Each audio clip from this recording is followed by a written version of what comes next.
வாழ்க வையகம், வாழ்க வையகம், வாழ்க வளமுடன். குரு வாழ்க, குருவே துணை. மணவளக்கலை உறவுகளுக்கு கோபாலின் வணக்கங்களும் வாழ்த்துக்களும். அருட்தந்தை வேதாத்ரி மகரிஷியின் மணவளக்கலையை பற்றி தினமும் சிந்தித்துக் கொண்டிருக்கின்றோம். சுவாமிஜி அவர்கள் எழுதிய வாழ்க்கை மலர்கள் என்ற நூலிலிருந்து ஜனவரி 20 மனம், உயிர், தெய்வநிலை என்ற தலைப்பில் சிந்திக்கவிருக்கிறோம். மனம், உயிர், தெய்வநிலை ஆகியவை மறைபொருட்கள். அவற்றை விஞ்ஞானத்தால் அறிய முடியாது. புலன்களைக் கொண்டு அறிவது விஞ்ஞானம். புலன்களுக்கு உபகருவிகள் துணையை கொண்டு அறிவது விஞ்ஞானம்.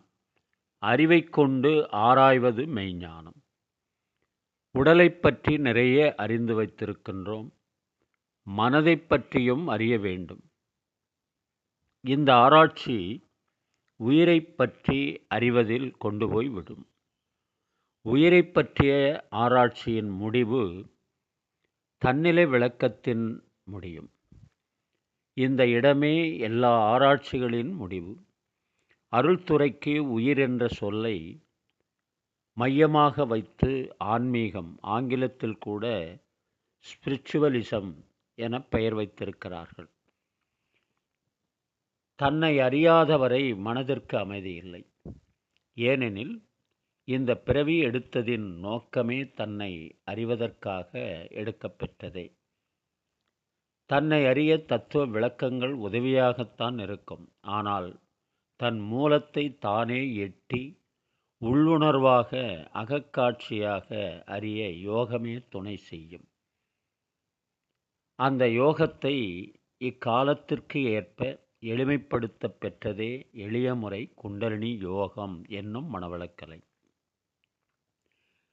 இதனை மனவளக்கலை பயில்வதால், இதனை மாணவர்கள் பயில்வதால் அறிவு தெளிவும் கடமை உணர்வும் பெறலாம். படிப்புக்கு நன்மை தரும். பிற்கால வாழ்க்கையின் உயர்வுக்கு இப்போதே அஸ்திவாரம் அமைத்ததாகும். படிப்புக்கோ வேறு அன்றாட காரியங்களுக்கோ சிறிதும் இடையூறு இன்றி மனவளக்கலை பயிலலாம். இதற்கு ஒதுக்கிய சிறிது நேரம் படிக்க ஒதுக்கும் பெரிய நேரத்தையும் குறைக்க உதவும். மனம் செம்மையும் பிரகாசமும் பெறும். அருட்தந்தையவர்கள். மனவளக்கலைக்கு வருவதற்கு முன் மனதின் நிலையும், மனவளக்கலைக்கு வந்த பின் மனதின் நிலையும் கவியரசர் கண்ணதாசன் பாடலை உணர்த்தியிருப்பார்கள். அவர் மனவளக்கலை பயிலாத நிலையிலும் இந்த கவி நமக்கு அதை எடுத்துரைக்கிறது. ஒன்றே சொல்வார், ஒன்றே செய்வார், உள்ளத்தின் உள்ளது அமைதி. இன்பத்தில் துன்பம், துன்பத்தில் இன்பம், இறைவன் வகுத்த நியதி. சொல்லுக்கு செய்கை பொன்னாகும், வரும் துன்பத்தில் இன்பம் பட்டாகும்.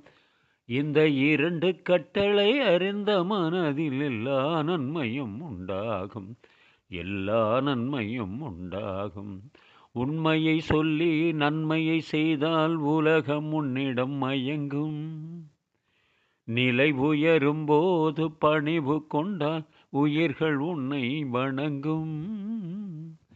உண்மை என்பது அன்பாகும், பெரும் பணிவு என்பது பண்பாகும்.